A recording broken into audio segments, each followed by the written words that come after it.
Hello dear friends, this is Mahima and you are watching right smart Hindi. तहे दिल से आप सभी का स्वागत है और मैं फिर से आ गई हूँ आज आपके लिए वोकैब डेडिकेटेड क्लास लेकर। और ये क्लास आपको बहुत सारे कॉम्पिटिटिव एग्जाम्स, आपके जितने भी आपके गवर्नमेंट एग्जाम्स हैं उनके लिए आपको प्रिपेयर करेगी, आपको जिंदगी में बात करने के लिए आपको प्रिपेयर करेगी, कॉन्वर्सेशन स्किल्स बढ़ाएगी। और ये क्लास जो है आप लोग प्लीज देखिएगा जरूर, अगर आप MTS, CHSL, CGL, CPO किसी की भी तैयारी कर रहे हैं, क्योंकि यहाँ पे वोकैब है और सारे एग्जाम्स के वोकैब को ध्यान में रखते हुए इस क्लास को डिजाइन करा जाता है आपके लिए, ताकि आपका सपना साकार हो सके। क्योंकि वोकैब के बिना मेहनत अधूरी है, वोकैब के बिना सक्सेस अधूरी है, सक्सेस मिल ही नहीं पाएगी वोकैब के बिना। इसीलिए हम आज की क्लास सिर्फ और सिर्फ वोकैब पे डेडिकेट करते हैं, ठीक है। तो चलिए वोकैब शुरू करते हैं, लेकिन उससे पहले यार आपको ये जानना ज़रूरी है कि आपको ये क्लास जो है ये लाइक करनी है और शेयर करनी है, दूर तक पहुँचानी है इस क्लास को। वोकैबुलरी की क्लास है और उससे भी बड़ी चीज़ ये है कि हर क्वेश्चन में आपको 10 सेकेंड्स मिलेंगे, आपको अपना आंसर कमेंट बॉक्स में डालना है। ऐसा नहीं सोचना है कि ये रिकॉर्डेड सेशन है इसलिए हम नहीं अपना आंसर डालेंगे, क्योंकि जब भी ये सेशन, जब भी जैसे ये क्लास रात को 11 बजे आती है, ठीक है, तो मैं कमेंट बॉक्स में आप लोगों के साथ अवेलेबल रहती हूँ, ठीक है जी। चलिए देखते हैं आज का पहला क्वेश्चन है इडियम्स का, टू ब्रिंग टू लाइट, ठीक है। यहाँ पे मैं टाइमर ऑन कर देती हूँ, योर टाइम स्टार्ट्स नाउ। फटाफट से बताइए आपके हिसाब से क्या आंसर होगा।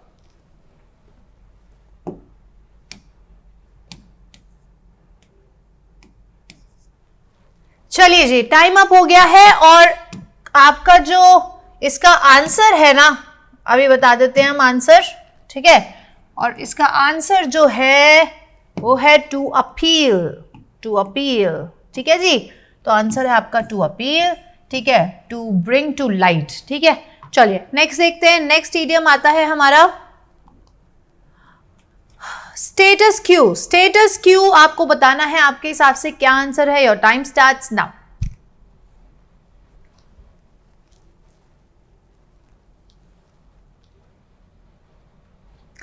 चलिए जी, टाइम अप। देखते हैं आंसर क्या है। करंट सिचुएशन आपकी, आप जिस करंट सिचुएशन में है या एक्सीलेंट प्लेस पे हैं उसको हम बोलते हैं स्टेटस क्यू, ठीक है। एक्सीलेंट प्लेस, करंट सिचुएशन, आपकी जो अभी हाल फिलहाल की जो सिचुएशन है उसको हम बोलते हैं स्टेटस क्यू, ठीक है जी। चलिए नेक्स्ट देखते हैं। नेक्स्ट ईडियम आता है आपके लिए बाय फेयर मीन्स और फाउल, ठीक है। चाहे, ठीक है, मैं आंसर नहीं बता सकती, sorry. Time starts now.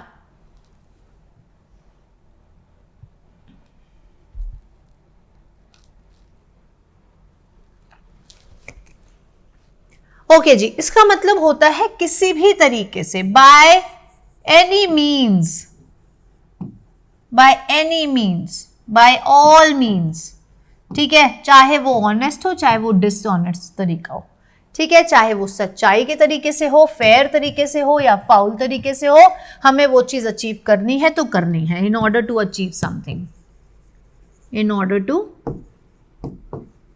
Achieve something,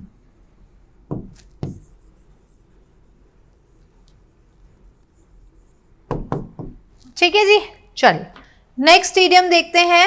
next idiom आता है आपका टू एक्सप्लोर एवरी एवेन्यू, ठीक है। Your time starts now. बताइए इस इडियम का क्या मतलब होता है, to explore every Avenue.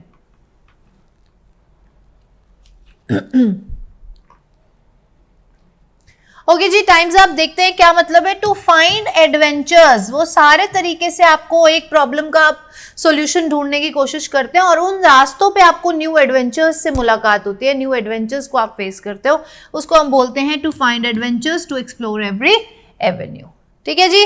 Next देखो, on the spur of the moment, on the spur of the moment. Your time starts now.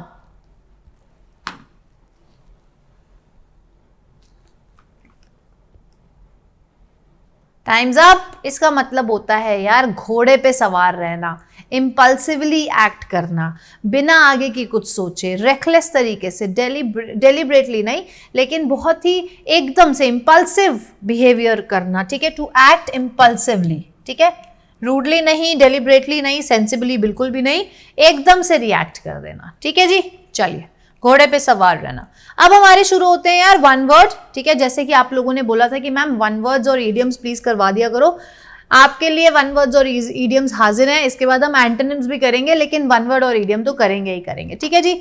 चलिए देखिए, अ प्लेस वेयर गवर्नमेंट और पब्लिक रिकॉर्ड्स आर केप्ट, ऐसी कोई जगह जहां पे पब्लिक या गवर्नमेंट के रिकॉर्ड्स को रखा जाता है safe. And your time starts now.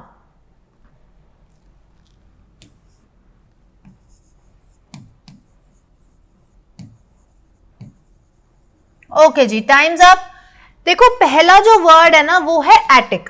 Attic का मतलब होता है ऐसा कोई स्पेस या ऐसा कोई room that is used for storing things, that is used for storing things, ठीक है। म्यूजियम में आपको पता है कि म्यूजियम में कोई हिस्टोरिकल चीजों को एग्जिबिट किया जाता है, ठीक है, सही है। सेलर होता है तहखाना, तहखाना जिसको हम बोलते हैं, ठीक है जी। और आर्काइव इज द आंसर, जहां पे हम गवर्नमेंट रिकॉर्ड्स को सेफ रखते हैं, गवर्नमेंट रिकॉर्ड को हम रखते हैं, आर्काइव, ठीक है, तहखाना। ओके चलिए नेक्स्ट देखते हैं। नेक्स्ट वन वर्ड आता है हमारा, a person who kills somebody specially for political reasons. Political reason से क्या, देखो जो किसी इंसान को मारता है वो मर्डरर तो होता ही है, क्रिमिनल भी होता ही है, लेकिन उसको एग्जैक्टली हम क्या बोलते हैं जो पॉलिटिकल रीजन से मारता है। And your time starts now.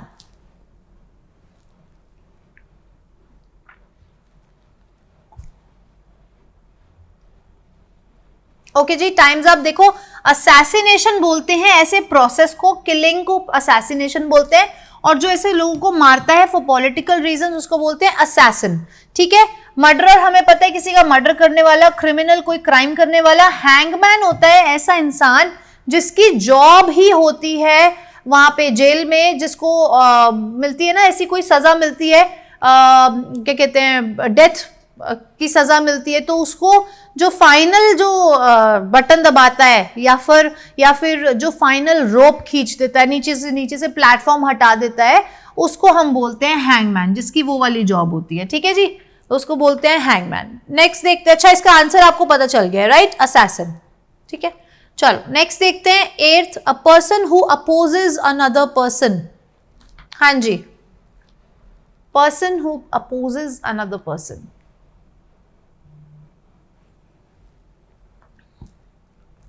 Okay जी, टाइम्स अप। देखते हैं इसको क्या बोलते हैं, एंटागोनिस्ट बोलते हैं, ठीक है, जो एक इंसान को अपोज करता है, ठीक है।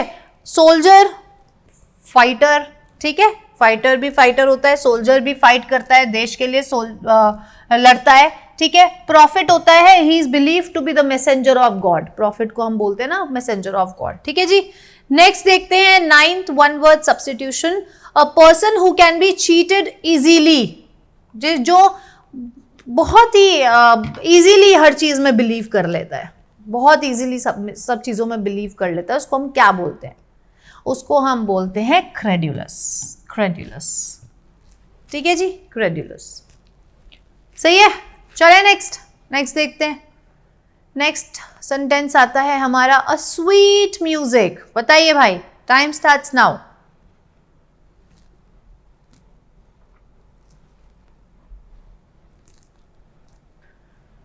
देखो पहला ऑप्शन जो है ना वो है ललाबाई, ठीक है, इसको हम बोलते हैं लोरी, जिसको हम हिंदी में बोलते हैं लोरी, जो आपकी मम्मी सुनाती थी जब आप छोटे थे, जब आप सोने की कोशिश करते थे तो हम लोरी सुनते थे।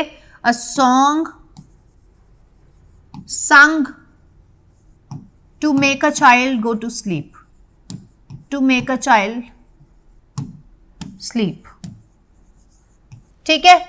मेलोडी होता है स्वीट टोन या म्यूजिक, प्लेजेंट टोन और म्यूजिक, ठीक है, which is pleasant two years, ठीक है। फोक सॉन्ग होता है जो ट्रेडिशनल कल्चर को, ट्रेडिशनल चीजों को डिपिक्ट करता है, ट्रेडिशनल कल्चर्स को डिपिक्ट करता है। डुएट होता है जो दो लोग गाते हैं, डुएट, ठीक है, सही है। चलिए तो आंसर है हमारा मेलोडी। नेक्स्ट देखते हैं, अब हमारे शुरू हो गए हैं एंटोनिम्स। पहला है ग्रेट्यूटस, ठीक है, बहुत ही इंपॉर्टेंट वर्ड है एग्जाम पॉइंट ऑफ व्यू से। योर टाइम स्टार्ट्स नाउ, आपको एंटोनिम बताना है, एंटोनिम बताना है।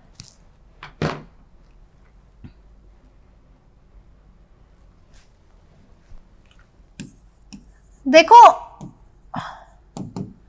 ग्रेट्यूटस का मतलब होता है इररेलेवेंट चीज, ठीक है, अननेसेसरी चीज, कोई अननेसेसरी, ठीक है। तो जिसका एंटोनिम होगा वो होगा इंपॉर्टेंट। ये जो है ना सुपरफ्लुअस, इररेलेवेंट, अननेसेसरी, ये सारे इसके क्या है, सिनोनिम है, सिनोनिम है, ठीक है।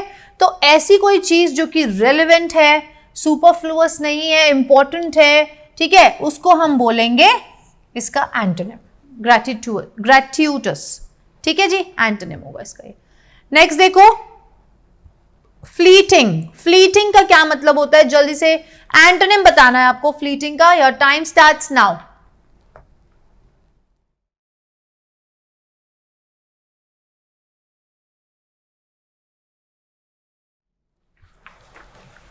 हाँ जी, देखो फ्लीटिंग का मतलब होता है अ थिंग और एक्टिविटी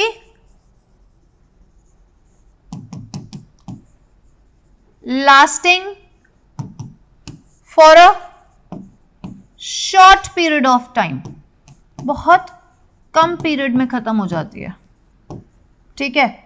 तो जिसका एंटोनिम होगा वो होगा एवरलास्टिंग, ठीक है, नेवर एंडिंग, नेवर एंडिंग,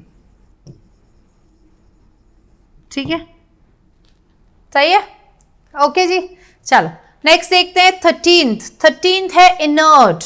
ये बहुत ही इंपॉर्टेंट, बहुत ही इजी वर्ड है। जल्दी बताइए इनर्ट का एंटोनिम क्या होगा। Your time starts now.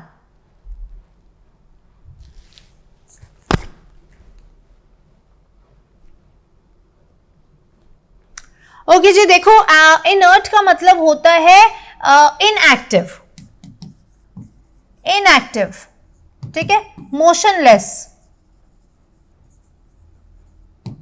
Not moving, stationery, ठीक है। तो इसका एंटोनिम होगा एक्टिव, मूविंग, ठीक है, एक्टिव, ठीक है जी। चलिए नेक्स्ट देखते हैं 14th वर्ड है हमारा एंटोनिम जो है मैलड्रॉइट है। फटाफट से देखो मैलड्रॉइट का क्या एंटोनिम होगा, जल्दी से आप लोग आंसर्स कमेंट बॉक्स में लिखो।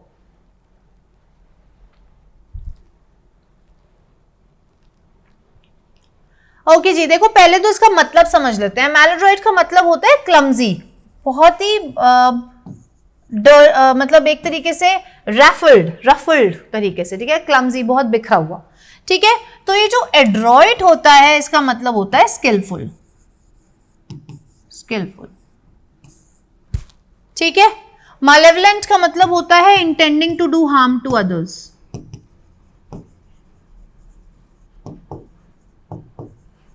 to do harm to others, ठीक है, दूसरों का बुरा सोचने वाला। अथॉरिटेटिव होता है डोमिनेटिंग, ठीक है, जो अथॉरिटेटिव मतलब बेसिकली जो अपने हाथ में चार्ज लेना जानता है, डोमिनेट करना चाहता है, ठीक है जी। नेक्स्ट देखते हैं, ये हमारा लास्ट एंटोनिम है ऑस्ट्रासाइज, ठीक है, ऑस्ट्रासाइज करना। जल्दी से बताओ क्या एंटोनिम होगा इसका।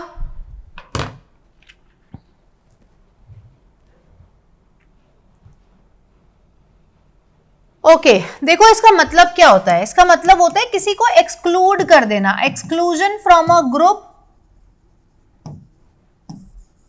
ग्रुप और सोसाइटी, ठीक है, किसी को एक्सक्लूड कर देना किसी ग्रुप में से या फिर सोसाइटी में से, ठीक है। और इसका जो एंटोनिम होगा वो होगा वेलकम करना, ठीक है, इंक्लूड करना, इंक्लूजन, इंक्लूड करना, ठीक है जी। तो ये थे आज के हमारे 15 क्वेश्चंस, जहां पे हमने क्या क्या किया, 5 इडियम्स करे, 5 वन वर्ड करे और 5 एंटोनिम्स करें। अगर आप चाहते हैं कि वन वर्ड्स थोड़े ज्यादा हो तो कल की क्लास में हम लोग 10 वन वर्ड्स कर लेंगे और 10 इडियम्स कर लेंगे, ठीक है। जैसा भी आप चाहेंगे, आपकी जो मर्जी है वो सराखों पे रखी जाएगी, आपका जो कमांड होगी वो सराखों पे रखी जाएगी, लेकिन उसके लिए आपको अपनी बात हम तक पहुंचानी पड़ेगी। वो आप कैसे पहुंचाओगे वो आप देखो, कमेंट बॉक्स में के जरिए पहुंचाइए या फिर इस नंबर के थ्रू पहुंचाइए, ठीक है। जो भी एरिया में प्रॉब्लम है हम वो एरिया को कवर करेंगे, उस एरिया के लिए एक स्पेशल क्लास डिजाइन करेंगे, ठीक है जी। अब मिलेंगे हम कल 11 बजे की क्लास में नहीं मिलेंगे, क्योंकि 11 बजे की क्लास होती है मंडे, ट्यूसडे, वेंसडे सिर्फ, ठीक है। और वो किस चीज़ की होती है? एमटीएस की होती है, सिर्फ ग्रामर कंसेप्ट्स की, ठीक है जी। अब हम मिलेंगे कल शाम को 4 बजे ठीक लाइव, जहां पे हम मॉक टेस्ट कवर करेंगे, ठीक है जी। तब तक आप लोग खुश रहिए, मुस्कुराते रहिए। God bless you all, bye bye.